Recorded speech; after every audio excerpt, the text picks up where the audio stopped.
పలు కేసులకు సంబంధించి విజయవాడ జైల్లో రిమాండ్లో ఉన్న వైసీపీ నేత వల్లభనేని వంశీ తీవ్ర అస్వస్థతకు గురయ్యారు. జైలు అధికారులు వెంటనే అత్యవసర వైద్యం కోసం విజయవాడ ప్రభుత్వ ఆసుపత్రికి తీసుకెళ్లారు. కాలవాపులు, శ్వాస సమస్య ఉందని వంశీ జైలు అధికారుల దృష్టికి తీసుకెళ్లారు.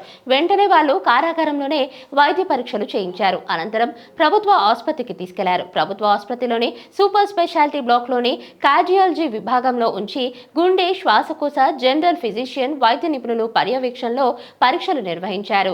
2D ఎకో, ఛాతీ ఎక్స్రే, ఈసీజీ సహా పలు పరీక్షలు చేశారు. బీపీలో హెచ్చుతగ్గులు, ఆస్తమా వల్ల వంశీకి ఆయాసంగా ఉండడంతో ఆసుపత్రికి తీసుకొచ్చారని వైద్యులు స్పష్టం చేశారు. బీపీ మాత్రలు 3 వారాల కిందట మార్చడంతో కొద్దిగా హెచ్చుతగ్గులు ఉండడంతో కొద్దిగా కాలువాపు వంటివి కనిపించాయని తెలిసిందే. థైరాయిడ్ సమస్యను పరిష్కరించేందుకు ఉదయం అల్పాహారం తీసుకోకముందు తీసుకురావాలని వైద్యులు సూచించారు.